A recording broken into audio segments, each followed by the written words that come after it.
So it's 8:05 almost, and we are going to begin or start to begin our evening presentation. We are so happy that all of you have joined us. Oftentimes in the past, we have been able to do this in New York City, but with the pandemic, we can't do this. So we're so grateful that you can join us this evening. I would say that for the presentation, if you can select the speaker view on your Zoom call, you will be able to see our screen fully in your computer or phone, and we'll be able to select us and some videos that we have to share with you this evening. And just once again, we are just so excited that you joined our presentation and our call, our event tonight. We're happy that now, since we're not in New York City, that you can join wherever you are from the comfort and safety of your home. We hope you have a couple of glasses of wine or beer or alcohol in front of you. If you drink, if you don't drink, that's fine too. But apparently I've been told that I sound better if you drink more.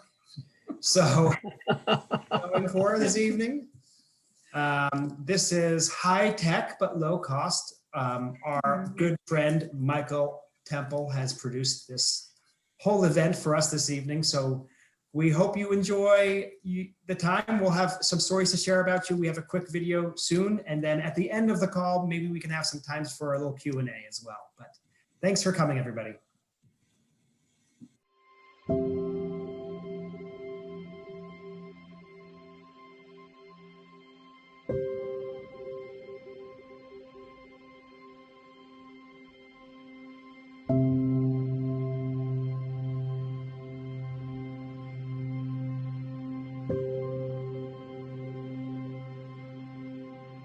Mission Santa Maria is a charity based in the US that supports children's education in Ecuador.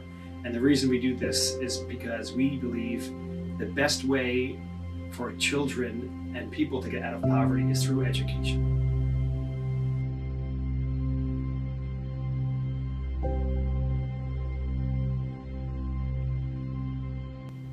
The thing that makes me the most passionate about the work that we're doing in Ecuador is definitely the people. One in particular that comes to mind is one of the missionaries who's also the vice principal of the school. And she is in charge of taking care of a group of little girls at the home, and now actually has transitioned to taking care of babies. But she wakes up at 4:35 a.m. to also make sure that all her responsibilities are taken care of at the school. And just to see her passion and her desire for making sure that these kids not only feel loved and protected and well cared for at the home, but also are receiving a really high quality education at the school is very inspiring.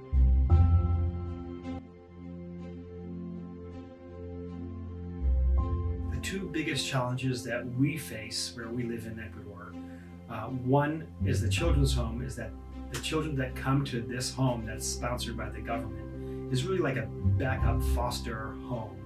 And so all these children come from abusive family situations or very, very poor family situations. So the biggest challenge for them is just the stability, that they're taken away from their families, away from their abusive families, and then they have to be rehabilitated with psychological care and love from these missionary sisters. The second big challenge that we face, and this is for all the children that we work with in Ecuador, is that all of their families come from almost extreme poverty. So what happens is these children will not be able to get the resources that they need to get a good education, and so they'll drop out of school, or even if they do finish school, after school, there's no real chance for them to find a good, decent job because there's no connections, there's no support. They have to work immediately just to provide for themselves and for their families food immediately. So one of the issues that we're trying to resolve is let's help these kids become educated, connect them to a job after they graduate or to a university scholarship where they can find a job, and then lift them out of poverty.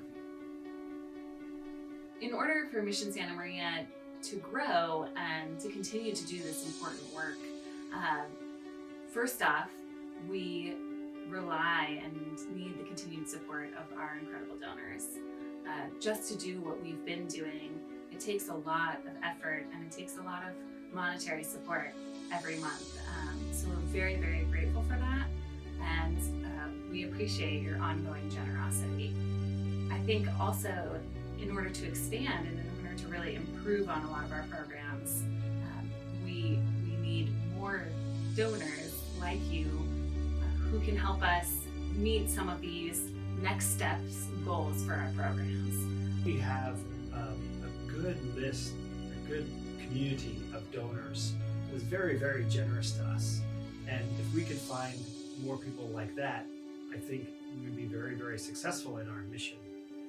And our goal is to lift these children out of poverty. And not only to lift them out of poverty, but also to give them a safe and secure home, especially for the children that come from really terrible situations. And the only way that that's made possible is through the generosity of our donors. And I think more than anything, we're grateful to all of our donors because they are very, very generous with us. We just need to find more of them. And we hope you'll help us.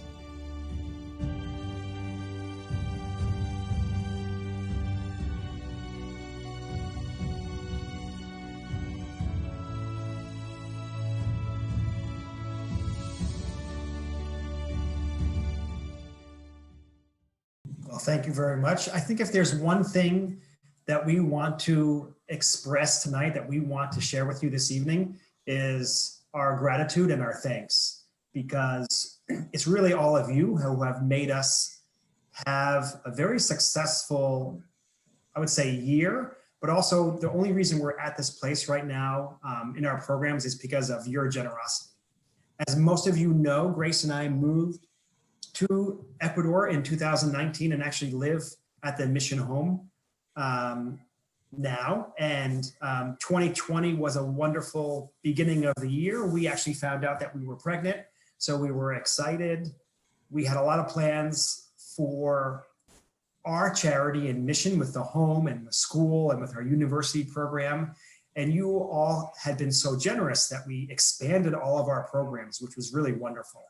And everything was going smoothly until, as everybody knows, in March, at March 16th, I know, because it was the day before St. Patrick's Day, Ecuador, much like the rest of the world, was in a lockdown, a shutdown. But in Ecuador, it was a bit different than here in the US. So I'll just give a quick recap of what life was like in Ecuador starting March 16th. So at 2 p.m., there was a curfew that was imposed by the police and the military. So if you were outside your home after 2 p.m., you were arrested. You could not drive if you had a car or be on any, there's no public transportation. So if you were driving, you could only drive once a week and you could not drive on the weekends. So what this meant is that in our area, most of the people, especially are poor, and they live from paycheck to paycheck. And so after 1 week, that meant if they didn't have income for that week, they were running out of money to buy food.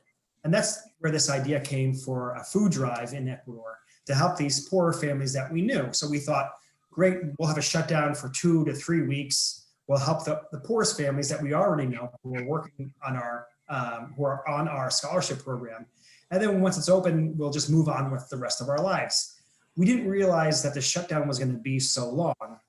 And, 8 weeks into this 14-week lockdown, we had so many families in our area that were without food. I mean, 2 months of no income in a poor area really just devastated the entire economy. And so this was a shock to us. We started a food drive. As you donated, we increased the amount of families that we helped. And so I think we ran out of money a few times, 2 or 3 times. And we had a lot of you come through in a big way. So many of you donated 2 or 3 times. You were very generous. And we knew that, even if our fundraising for the food drive affected our other programs in the future for the rest of our year, we were okay with it because this was such a basic need that we need to help these people now. people were starving, and people were very scared. If you read any of the news, if you caught it, the big city near us, Guayaquil, had so many people die of COVID so quickly that the government could not pick up the bodies fast enough. And so that meant that there were bodies in homes for a few days to a couple of weeks, and they started to leave the bodies in the streets. So it was really a disconcerting time. And in Ecuador, people were very scared. They closed down all the towns. They often sprayed you with bleach and water, and they thought that if you wiped your feet with bleach, that you wouldn't be able to get catch COVID. So it was really just a really tough time. The hospitals were overwhelmed immediately. So we had hospitals shut down because healthcare workers didn't have protective equipment. We had people die in the hospitals, and then they were so overwhelmed with how many people died that their families couldn't recover the bodies. Everybody that we know in Ecuador had a family member die of COVID. So I know in the US, I think it hasn't been as bad in terms of the health effect, but in Ecuador, it was very serious and everybody was affected immediately. But what this lockdown meant was that everybody was not earning income and nobody had any food.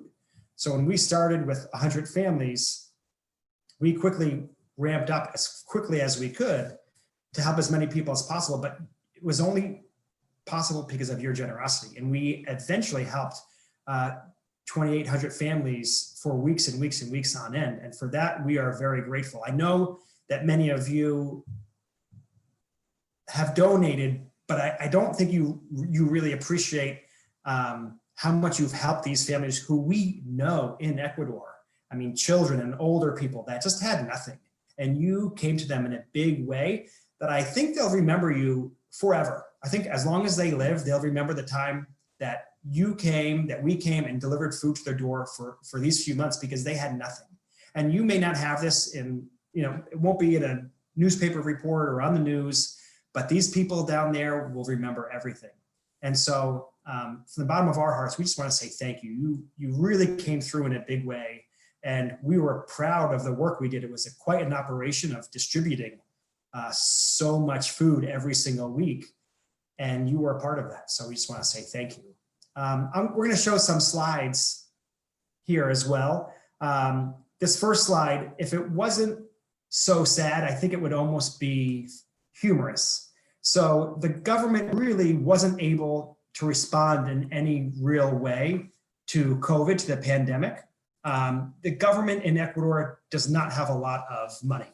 So even before this happened, they didn't have a lot of funds available. So here's government workers washing the streets with soap because the government wanted to show that they were doing something, but they didn't have really any resources to give to people. So what they started to do and what we started to see is the government started to come and wash the streets with soap.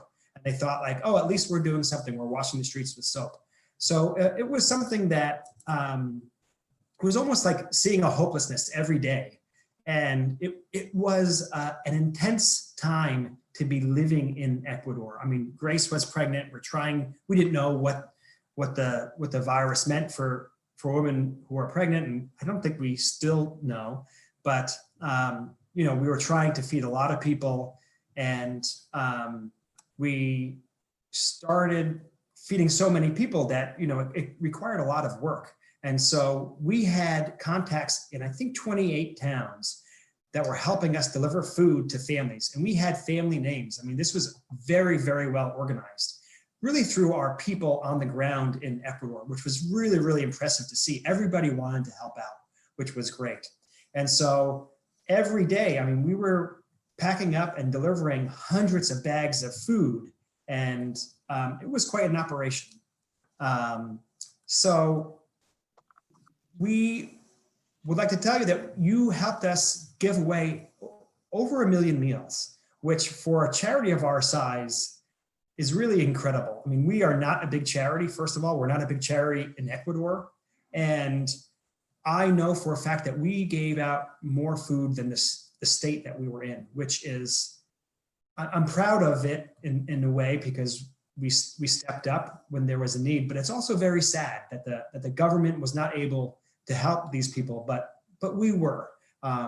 And, you know, I think going forward, you know, what we are doing in our charity is we're going to show you really how we're going to move on from this. But I think I'll turn it over for Grace to give you an update since I've been speaking too long. Yes, so in addition to the heroic effort that all of you made possible in the food drive, we also kept our other programs running this year, of course, more focused on our original and primary mission of education. As most of you know, the Mission School is one of the best in the state and has about 1,200 students. It serves kindergarten through 12th grade. And Mission Santa Maria provides 180 scholarships for kids from some of the poorest families in the area to be able to attend. We also support a lot of the operational costs of the school. But through the pandemic, as you might all imagine, they've faced some really unique challenges this year. First and foremost, the government is still mandating that all of the education be virtual. And unfortunately, in our area, over 80% of the homes don't have access to internet. So the school has tried really hard to step up for those kids. They're creating packets and handouts, and the teachers have volunteered to bring those resources to the kids who live in some of the more rural and resource poor areas around us to make sure that at least the children are receiving some sort of education in this time. But then the main issue that the school is facing is the problem with tuition. It costs $20 a month to attend the school. Like I said, it's one of the best in the state. But of course, parents are facing unbelievable economic burdens right now with the economy in Ecuador just reopening. They're really just starting to be able to feed their families again and cover basic needs. And education, this tuition it hurts them a lot to not be able to provide it for their kids. So we were able to provide some emergency funding for extra scholarships, but we know that the school is going to need more by the end of the year. So we're hoping that we're going to be able to help them even more so that they can remain open and continue to provide such good education for the kids in the area. The mission's home, like Jim mentioned, is a children's home, like a youth foster home. 83 kids live at the home right now, and all of the children arrive at the home by court order because of abuse or neglect in their family. When the kids arrive at the home, you can see how much of trauma that they're carrying. And because Jim and I are privileged to live on campus, we get to witness the transformation that occurs in each of these child's lives. A really good example, I think, of the love that the missionaries who care for them provides is one of the missionaries who takes care of a group of little girls. And if any of you have been to the mission home or can visit us in the future, we hope you can, you will notice that our little girls have the best, most intricately braided hair that you will possibly imagine. I don't know how they do it. And I once asked this missionary how she had time in the day to sit with each of the girls that she takes care of, 12 in her house, and braid their hair. And she said, of course she would, because she wants to make sure that they each feel that love and care and affection of a mother role. And I just thought that was so beautiful and such a testament to the love that these kids are receiving when they come to the home. The university program had many successes this year. We added 8 new students to the program, and we had 5 previously, so that's exponential growth for us. We're really excited about. We have students studying everything from petroleum engineering to nursing and occupational therapy, and we're really excited for what these students are going to be able to accomplish when they graduate. 2 of our students actually did graduate. They're on the screen here, Nellie on the left and Rolando on the right.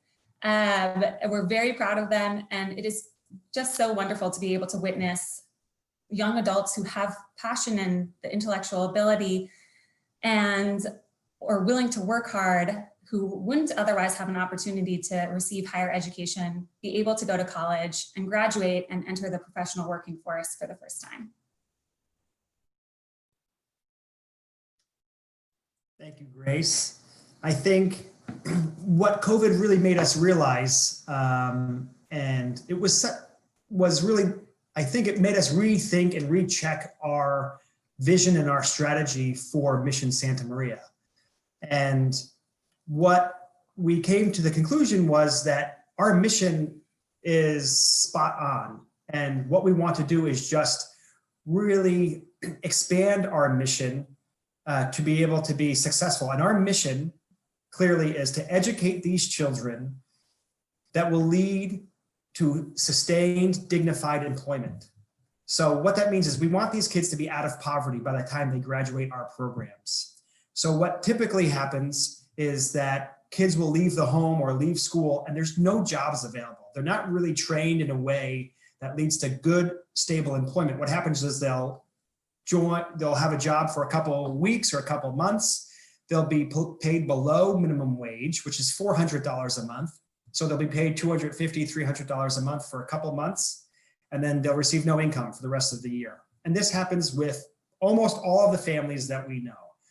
Almost nobody that we know actually receives minimum wage, which is $400 a month. And if you have a family, $400 a month does not cover healthcare, food, tuition, basic needs. So already the minimum wage is too low.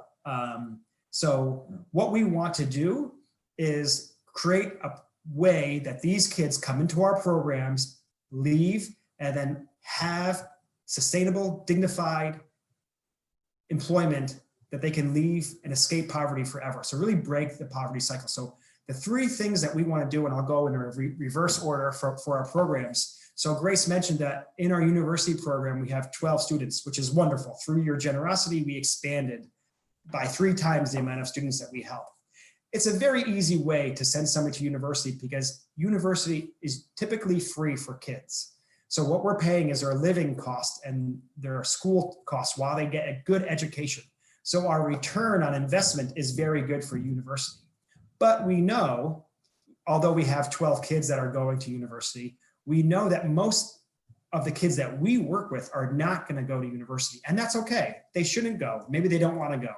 But what we need to do is start providing them vocational training so that they can be skilled with something that they can get a job and have some income after school. So our goal is to start some vocational programs, and that may be plumbing or electricians, data science.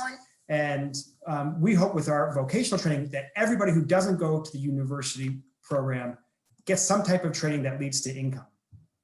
With our school, already we know that our school is one of the best in the States. It has a very high level of education for the kids. There's still ways that we can really improve this, and we've begun already.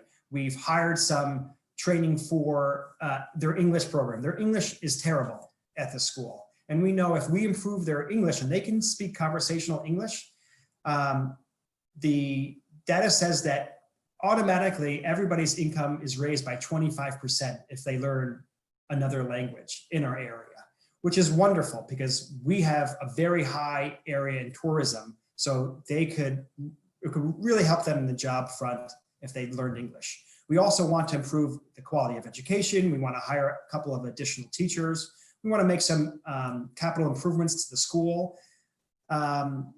And these are all ways that we're going to really increase the education level to grow that once these kids leave school, now they're ready to take on a job and really break the cycle of poverty that their parents have been in.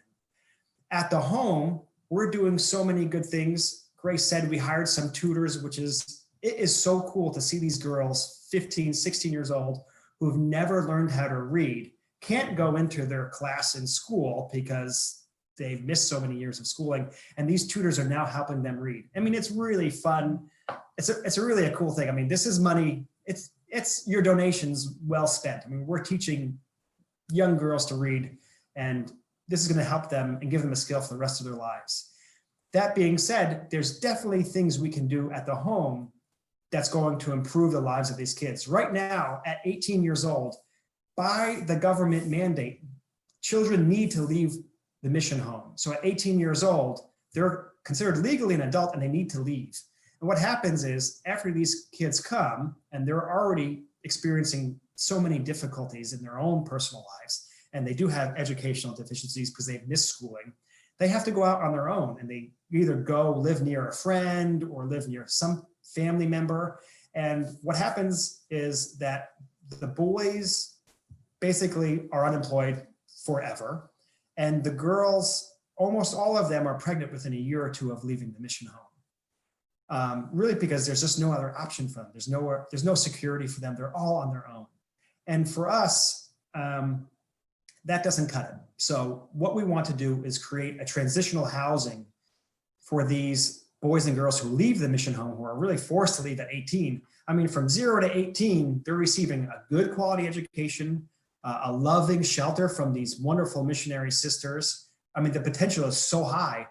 We don't want to leave them at 18 and just, I don't want to say waste our investment, but they're really left kind of abandoned on their own. So we want to create transitional housing so that they can have a place to live that's safe and secure.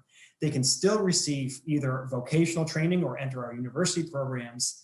And then as time goes on and they're more able, then go off on their own. But we need to have some more support for the kids at the home.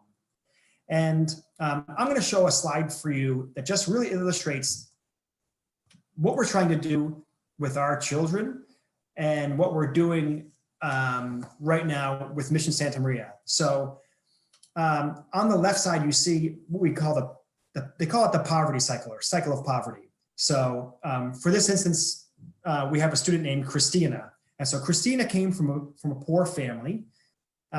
Typically, if you're with a poor family, you don't get good education. You don't find a good school. You leave school after 18. She doesn't earn enough money because she can't earn enough income because she doesn't really have any real skill that is going to earn income in Ecuador. And then Christina starts to have children, and those children start off just like Christina did, in poverty. They don't get good access to education or healthcare. And this trap has gone on for generations and generations. And that's in international development, you will hear that, the cycle of poverty. And so what we're trying to do is break that cycle. So Christina, who is in our programs, came to the mission home when she was a kid. And through Mission Santa Maria, we paid for all of her education, which is really a wonderful thing that we can do. That's a real tangible thing for the home. She attends the mission school, which we support in a very big way. I don't know how many years we kept the mission school open, but it's a lot. Every year was almost in danger of closing without Mission Santa Maria's help. So you've kept this school open for a number of years. Certainly was last year, and we're hopefully going to do the same for this year as well. So Christina leaves school, continues schooling. She receives a university scholarship from us that we started. Because again, Christina is smart. She got a good education at the mission school, and now she can go to university for free, but she just needs some help with rent and transportation, school supplies. And we have the hopes that Christina will become a lawyer. And if she becomes a lawyer, she's going to have access to a very good income and really, for the first time in her family's history, escape the poverty cycle. And so we have a quick video here from Christina, just so she can say hello to you. Hola, mi nombre es Ana Cristina Gámez Patrón, tengo 22 años, llegué al santuario a los 9 años. Cuando entré aquí en el santuario fue una experiencia muy bonita, algo que nunca voy a cambiar en la vida. Me gusta todas las experiencias que he tenido. Esta es algo que tengo en mi corazón y siempre tendré toda la vida porque de niña disfruté tanto aquí que me agrada saber que hay varios niños que están teniendo muchas experiencias nuevas en este lugar. Ahora estoy estudiando leyes, voy por el 4º semestre. Es una carrera que a mí me gusta mucho porque siempre he tenido un carácter fuerte. Me gustaría mucho poder ayudar de la misma forma en como ustedes y todas las personas me están ayudando. Es lo que más quiero, es ayudar a los niños que están aquí también, para poder así retribuir todo lo que me han dado y todo lo que me están dando en este tiempo. Agradezco a todos en serio. Muchas gracias por todo. That was awesome. So, Jim, you want me to take from here? Yes, please, Peter. Great. I don't know if speaker view has me on. Can you see me okay? We can see you loud and clear. All right, great. So, first I have the fun job of asking probably the most generous people I know and Jim and Grace know for even more generosity. But even before I do that, I just wanted to, share what I'm sure other people on this Zoom, felt as you guys were telling the stories about going through COVID. That just, in addition to thanking everyone on this call, I just want to thank you, Jim and Grace, for just being, the instruments on the ground that obviously saved so many people's lives. So it's, even though things go really fast, it's just amazing to think what happened just so recently. And just thank you guys for answering that call and for bringing it to all of us that, we were able to make a difference. So thank you guys for all your continued work. But now I'd like to just kind of share with everyone, whoever's able and willing, I think we're all willing, to how we can help more. As Jim and Grace were describing, the fact that so many people have been out of work for so long is really going to put all of the kind of more stable families that could pay for tuition to the school at risk. We've done an amazing job of providing scholarships and partial scholarships to the most needy at the school, but unfortunately COVID has made that group of people even bigger. And so Jim's looked at numbers and shared them with us that there is a possibility that there's going to be an additional $40,000 deficit at the school for this coming school year. And so, as I said, it's almost a miracle just how generous and how responsive everyone has been. And I think this year, by April was our biggest fundraising year ever. And so, we really appreciate what everyone's done and how everyone really responded to such a crazy time when all of us were dealing probably with our own family issues. But I know that, what we do and the little bit, even if it's a little bit more, it just goes so far. That was just made so clear by what Jim and Grace were sharing with us. I'm still amazed every time of just how almost little we have to contribute in kind of relative to what we're used to, let's say in the States or in Europe, to just literally change lives. And so the three things we would, love to kind of the three options we would love to give people in terms of how you can help support, kind of filling that deficit that we think is going to happen at the school. One is, if you're not a monthly donor, we would love you to consider becoming a monthly donor. Many of you are monthly donors. And so if there's the ability to increase your monthly donation, that'd be awesome. But if you're not a monthly donor, just to kind of get an idea of why we think that's so important, is it allows us to have a reliable base and really budget and think of all the great programs that that Jim and Grace were talking about and know that we can support. So we'd love to increase our monthly donor base. The second is, if you're willing to make a one-time donation tonight, that's fantastic. As with our New York events in the past, we've been able to secure a very generous matching donor. So up to $15,000 that are donated tonight are going to be matched. So we would love to hit that 15. So we raised 30.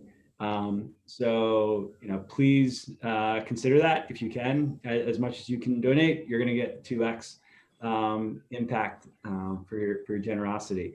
And the third is, for those of you that, and this is not tax advice, I'm not going to go into details, but stock donations, some of you may be familiar, can be a very kind of efficient way, if you have gains on stocks, to donate to a charity. And we, Jim had the foresight to set up an account so that we could take in stock donations. And what that, just very quickly summarize, the value of that is, if you had held stocks that have gone up and those gains on them, instead of, and you've had them for more than 12 months, instead of selling them, paying tax and making a donation, you can donate that stock, the whole kind of higher amount, not have to pay any tax on that, and get a write-off for the full amount.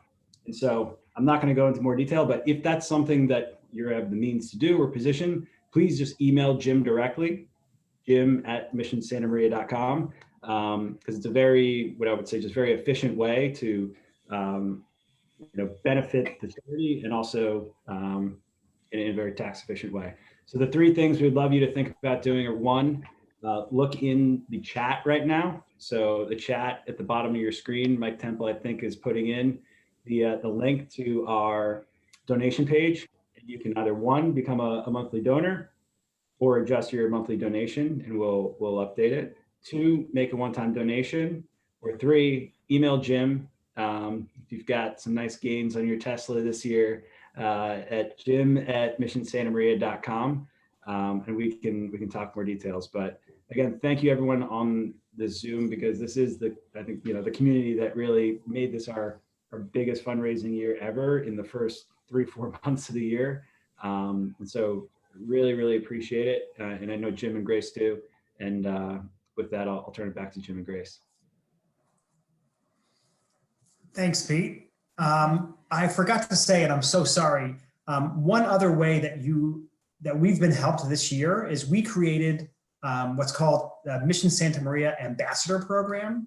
And so many of the people on the call tonight actually became ambassadors for Mission Santa Maria during the COVID food drive. And it's something we'd like to continue. And basically what it is that we've had people donate and then ask other people and do some fundraisers for us to donate to our cause. And that was a big help to us this past year. So again, I think, we thought we were going to raise around $50,000. We ended up raising almost $250,000 for the food drive. And a large part of that was from the help from our ambassadors, basically people like you who went out and fundraised on our behalf.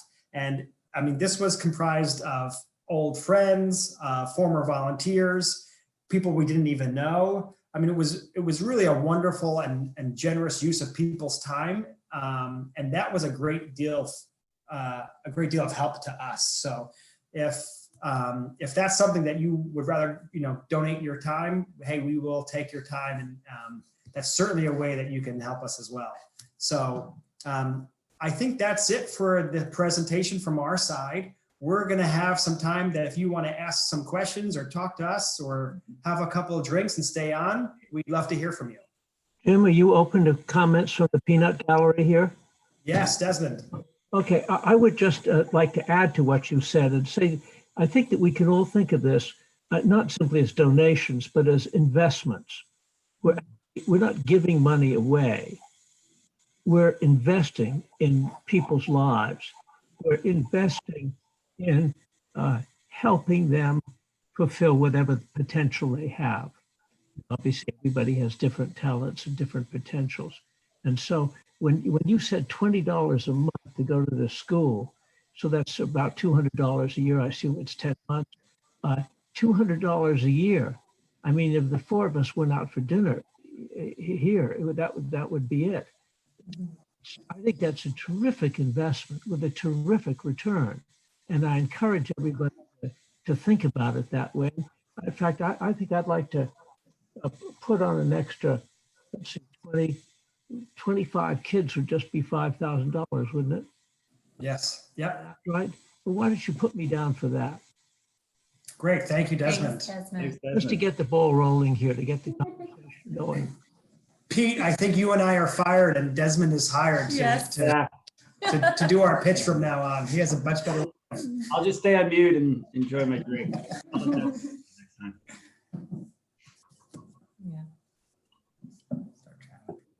Well, great. If there's anybody else who wants to say hello to us, please. It costs you $5,000 to say hello. Just so you know. Yeah, you don't have to say anything. Hey, Jim, you talked, you and Pete had talked about 180, I guess, sponsorships that you're doing for tuition to support that, but then mentioned that you're going to be possibly short 43,000. So 180 kids times $20 a month works out to 43,000. Are you thinking that basically almost a lot, like obviously I think you said 1,200 kids are at the school, so it's about 10% are on some form of scholarship? Yeah, so that's a great question, JP. The way I'm estimating it is that, let's call it, with our additional emergency funds, we are providing for 200 scholarships. So that remains, there's another 1,000 kids whose families pay for tuition. At $20 a month, we think at least at minimum, the families are not going to be able to pay for at least 2 months of their tuition. So we just thought 1,000 times $20, that's 20 grand, 2 months is 40,000. We don't actually know, but I do know that families, almost no families are paying tuition. And again, you took away 6 months of the year when they usually earn most of their income. So March until, March through June, that's in Ecuador, their summer. So that's the very busy time when tourists come in, and in tourism, it's their summer. It's like the Jersey Shore. And so you take away the income that all of these people make during their summer, and they don't have anything for the rest of the year. So that's how we're estimating that. We think that most families, if not all the families, won't be able on average to pay for at least 2 months of their children's schooling. And just one final question. Desmond suggested it's 10 months a year, but I'm assuming since it's the mission, you're teaching all year and the kids are there all year. So is it really 12 months that they're in attendance or doing some form of education? Well, actually, you're both correct. So at the mission, we are training them. We are having them be tutored 12 months a year, but the tuition we pay to the school is for 10 months of schooling. Okay, thank you for clarifying. Yeah, thank you. Good questions. Hey, Jim, this is Jeff. Hey, Jeff. How are you? We're doing great. How are you? Good, doing good. I hope there's not too much screaming in the background here. It's dinner time. But anyway, I just had a question. You mentioned how difficult it is for all of these families who have lost, months of key income for the year. But could you just give an update how they're doing right now, over the summer months and into the fall, since the food drive has kind of subsided?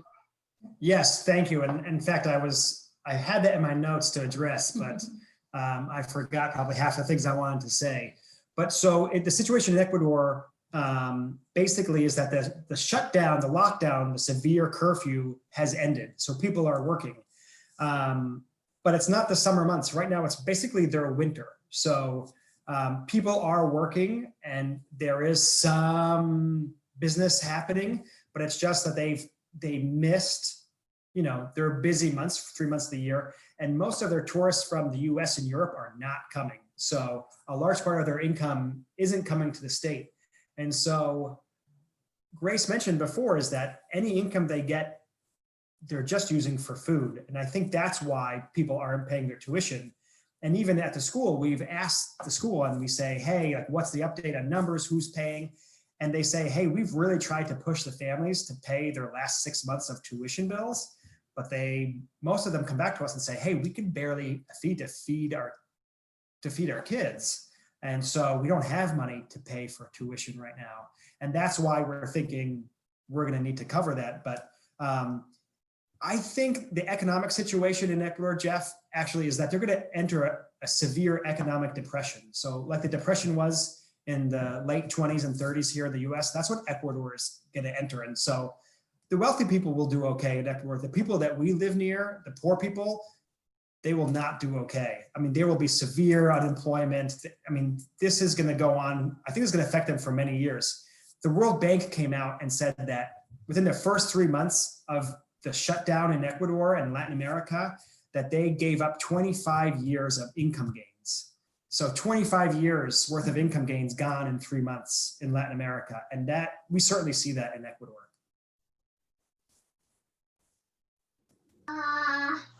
Thank you.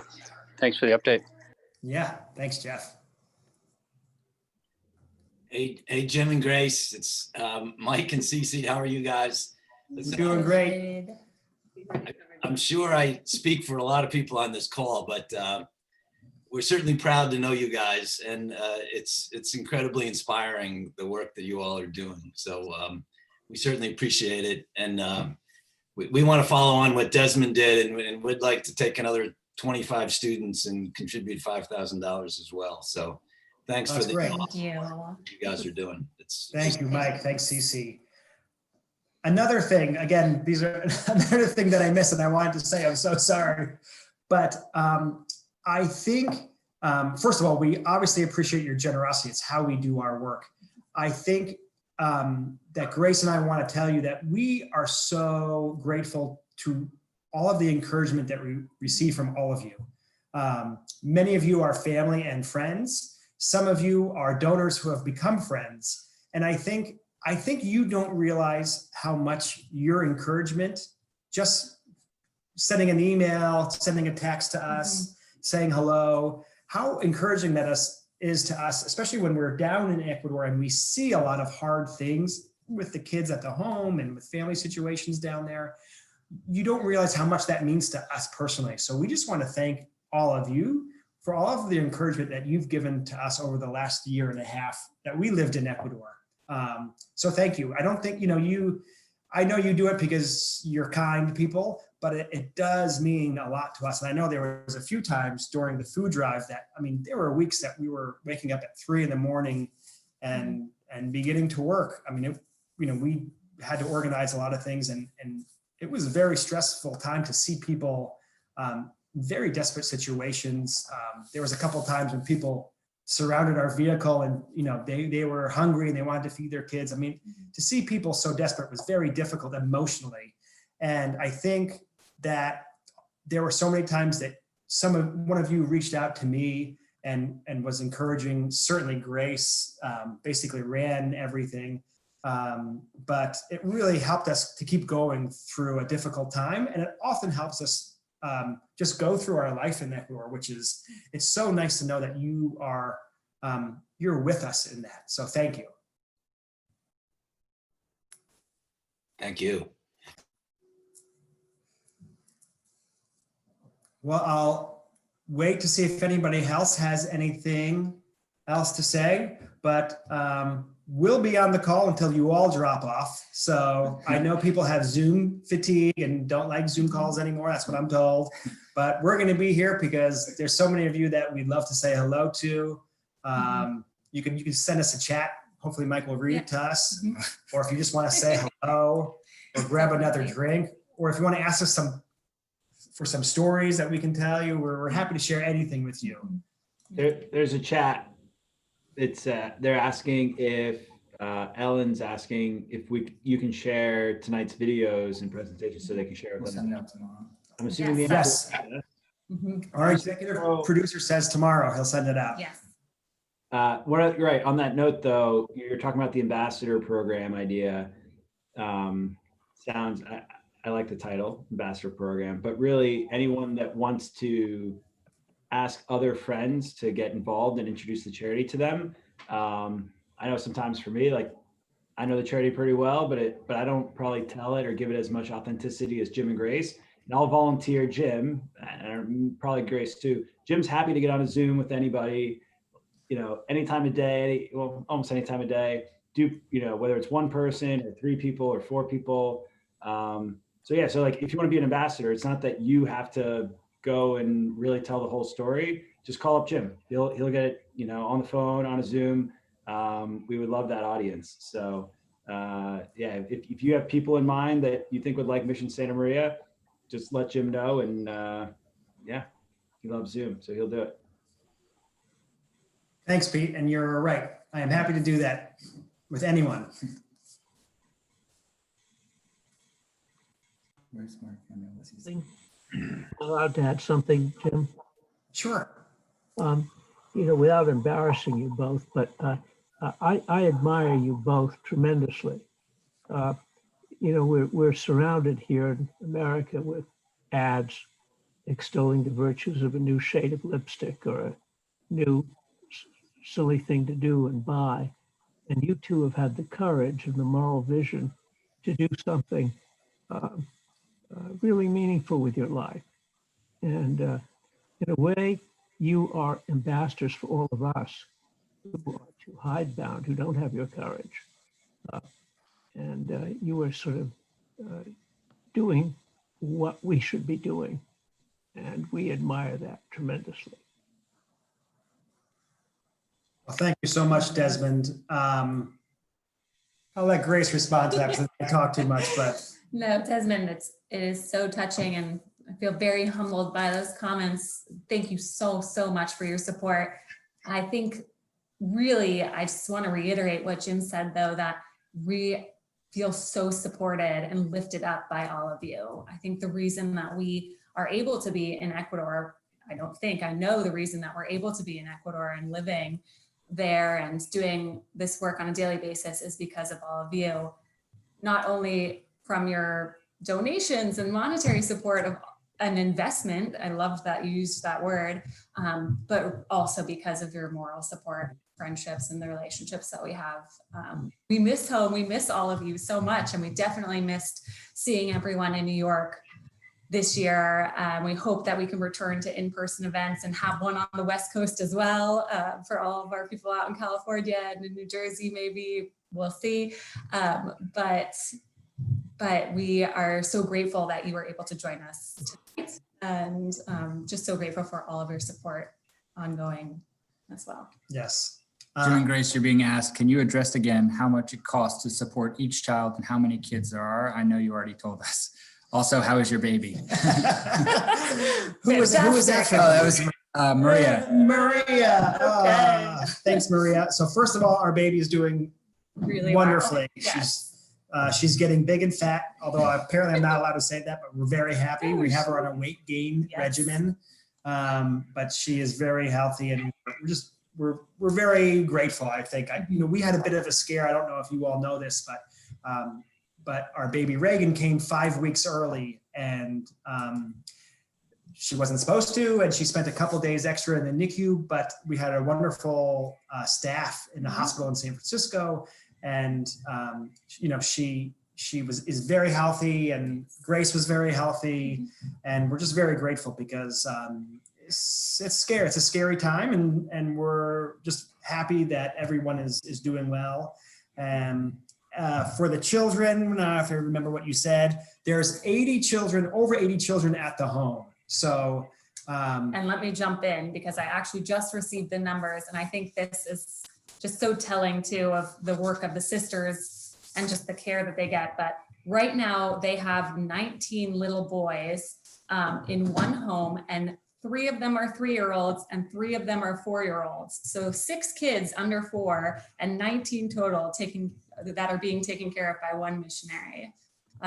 So I just wanted to share that quickly, because I give her a lot of props for the work that she does. Is this Fatima's house? Yes. And I think, by the way, the capacity for that house is 16, because there's only room for 16 beds. So at some point Sorry, she was also the missionary who came to New York our event. a couple of years ago. Yes, if you ago. remember Fatima, for any of you who were there. There you go. Are you guys married or something?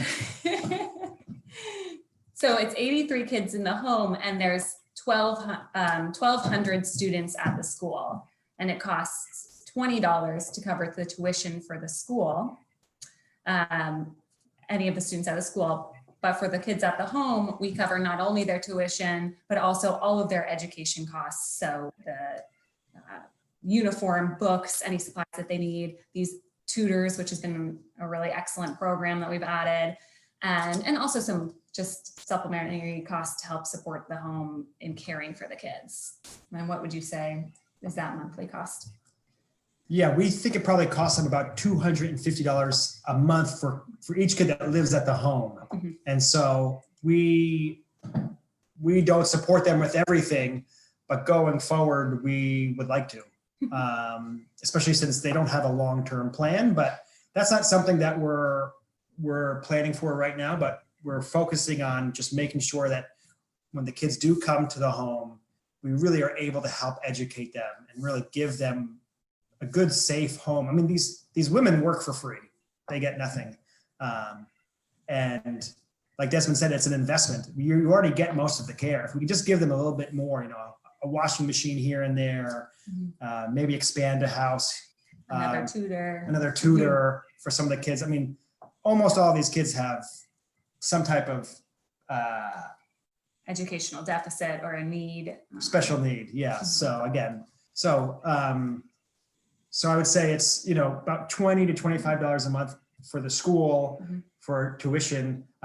Although we are, and probably probably 250 for a kid that lives at the home per month.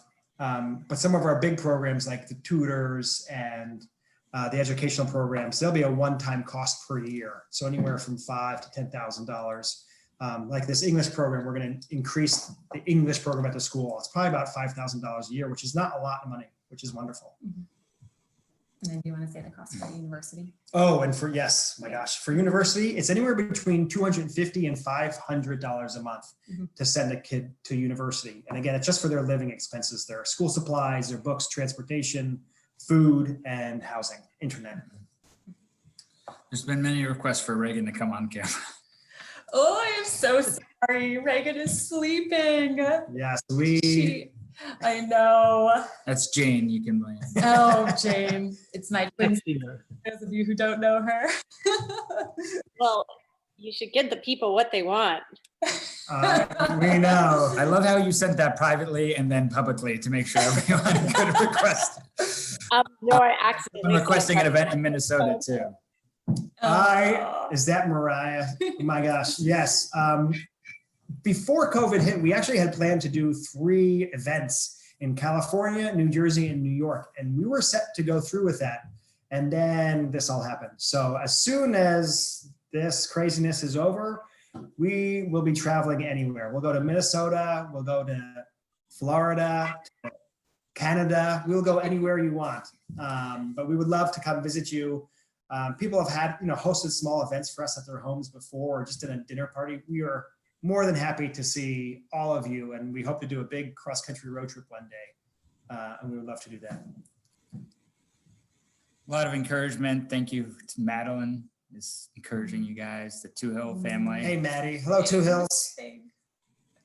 Maddie was one of our volunteers for several months. I can't remember, at the end of last year. At the end of 2019, yeah. And Brenna, was a huge part of our ambassador program. That's right. Brenna Casey saying. Hey, Hi, Brenna.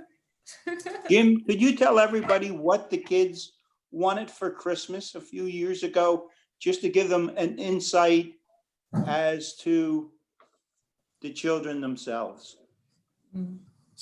Yeah, that's my father, everybody. Thanks, Dad. We got the idea for Mission Santa Maria when I went down to volunteer for a year 13 years ago. So actually 13 years ago this month, we created Mission Santa Maria. And I got home around this time, and it was Christmas time, and I asked the sisters, I said, hey, what do the kids want for Christmas? I mean, I work with these kids every day, and they had nothing. They had no toys. They never went anywhere. Maybe we'd go to the beach and play with like an old deflated soccer ball. So I would buy soccer balls for $10 all the time to give to them. So the kids, they really don't have a lot. And also, it's a family time. And so a lot of the kids are missing their families around Christmas and are very sad. So I said, hey, what can we get for the kids for Christmas? And the sister said to us, oh, we'd really like you to get underwear and towels for the kids because they need new towels and new underwear. And that really kind of just hit me hard because I was thinking like, oh, we could do something fun, some good presents and toys. But that's what they asked for. And I'm happy to say that actually there's some new donors that I think they're Ecuadorians that live in Florida that come up every year now. And we had the privilege to meet them last year that actually come and donate a lot of things to the children at the home, which is wonderful. Specifically around the holidays. Yeah, specifically around Christmas. And they give a wrapped bag to all of the kids, but it's just different because sometimes it's hard to realize what these kids are going through and what they need. It's just, I don't know. We're happy to be working with these kids. They're really sweet kids and have to be helping them with their needs and with their education and with other things as well.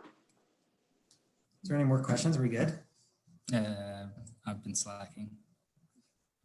Our producer is reading all of the chat questions. Did you miss one? Is it possible for a potential donor to sponsor a specific child's education to then receive updates, etc.? Great question, Maddie. That is a great question.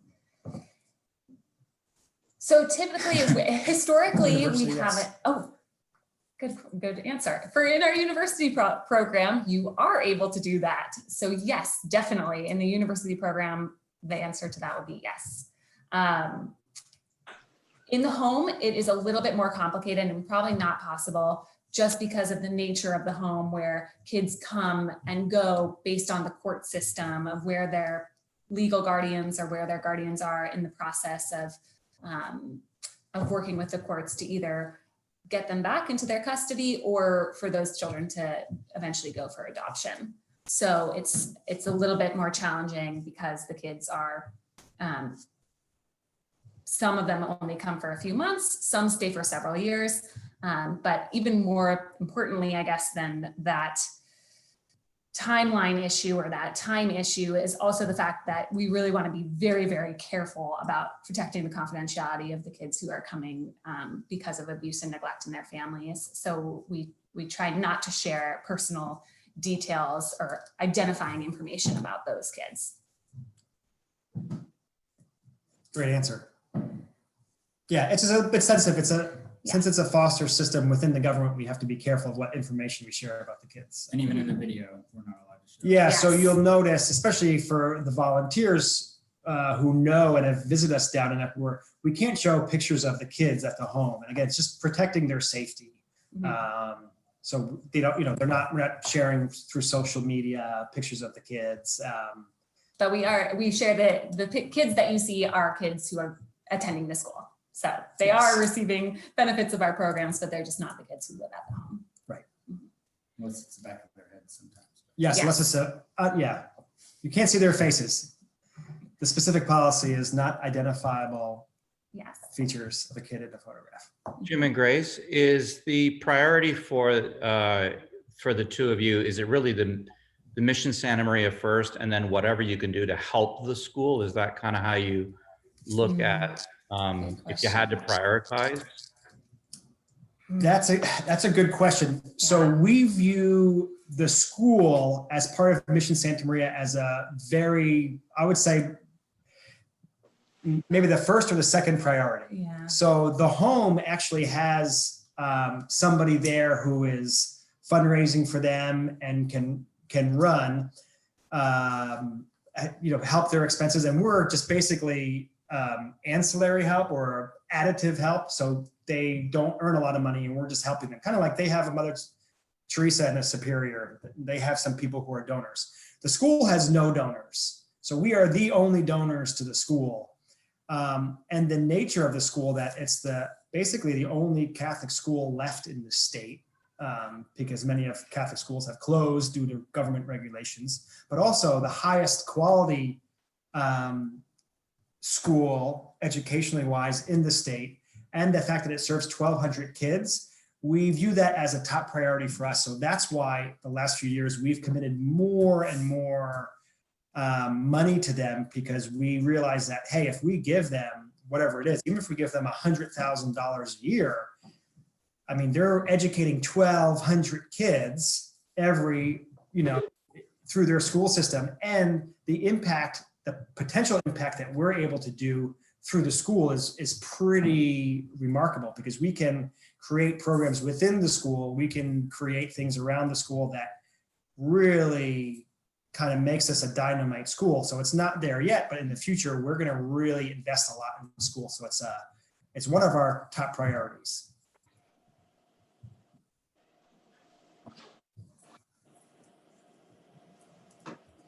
Maybe Grace is getting in text message questions. Well, wonderful. If there's any more questions, send them to us. Whose house they in? Jim, I have a quick question for you. Sure, Paul Doman. You and I talked briefly about this today, but we didn't go into it too much, and it might be worth exploring. But I'm curious to know, you had mentioned earlier about the children and their ability to speak English, or inability in this case, I guess, to speak English, and how valuable that would be. And especially when you start thinking about vocational training and getting the jobs long term. I'm just curious to know, especially with this wide support group that we have here, ways that we can help that. I mean, I feel like we joked today. I said, hey, you should just have, one of the missionary or one of the students talk to John Paul, my son, all day long. He'll just talk and talk and talk. We joked about that, but there's some truth to that. And that is something we could do. I'm not sure if it's worthwhile. I know it's probably a good thing strategically long term. I'm wondering if there are short-term benefits as well. Can you just speak to that? Like, just expand on why them learning English would be valuable. Sure, Paul, great question. So the reason English is so valuable to them is, one, I mentioned this before, is that we live in a very high tourism area of Ecuador. We're on the beach. We live on the beach. So all the kids who, yes, please come visit us, by the way. Come visit us in Ecuador through January through June, because it's warm and sunny there.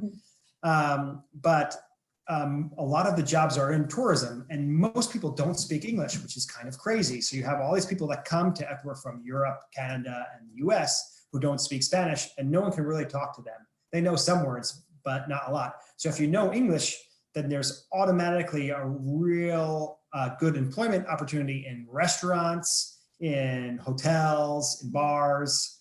Not only that, but if you go and study business or enter into business in Ecuador, English is almost like a must-have in Ecuador, especially if you want to do anything worthwhile in business. In medicine, you're required to know English in medicine. So anybody who goes to university is also required to know English.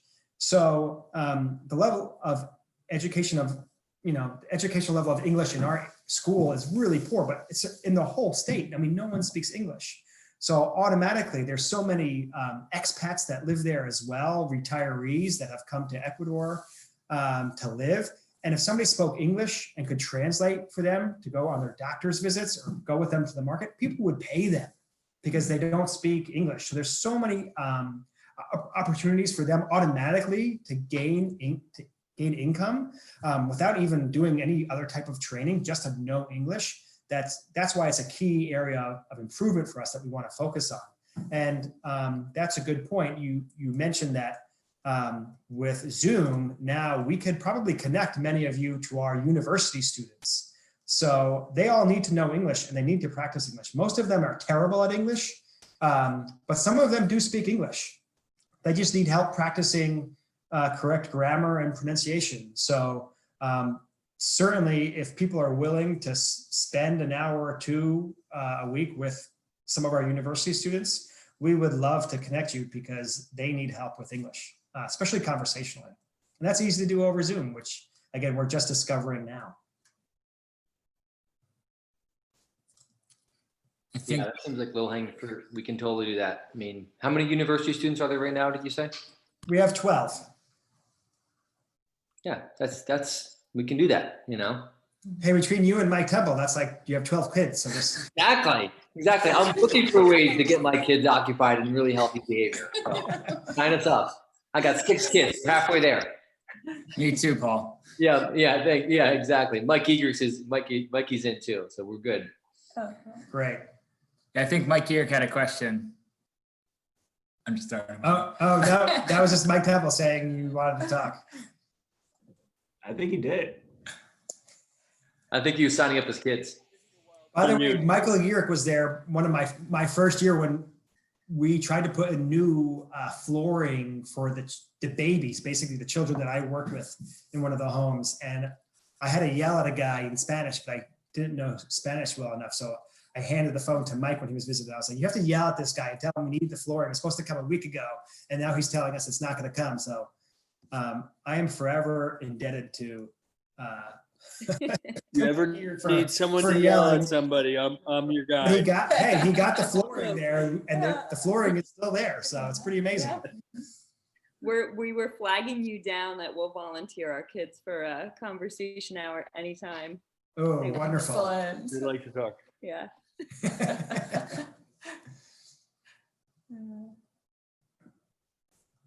And just so you guys don't know that it was meant in jest or in passing, we would love for you all to come visit us. We'd love to have visitors in Ecuador. Obviously, we know when COVID is over, just like everything else in the world.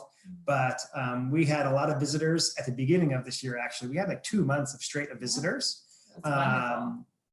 Yeah, we had Grace's parents be with us for over a month, which was so great.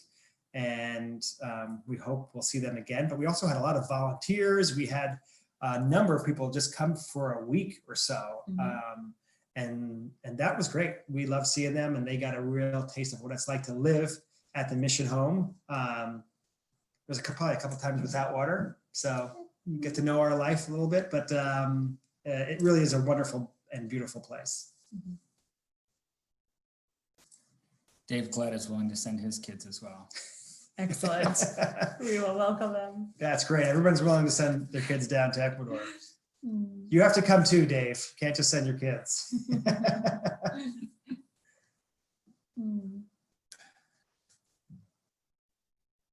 Well, great. I think that's enough awkward silence for us all. We'd love to hear from you. If you have any more questions or just want to say hello, we always love hearing from you. But thank you all so much for joining us. Thank you. On this event. And we hope you have a very happy Thanksgiving next week. Yeah. Yes. Happy Thanksgiving. Thank you so much for joining. Yes. Goodbye. Thank you for all the work that you do. Thank you, Thank you, Desmond. Desmond. Thank you. Thank you, Desmond. Everyone. Thank you, guys. Thank you, guys. Thanks, guys. Be safe.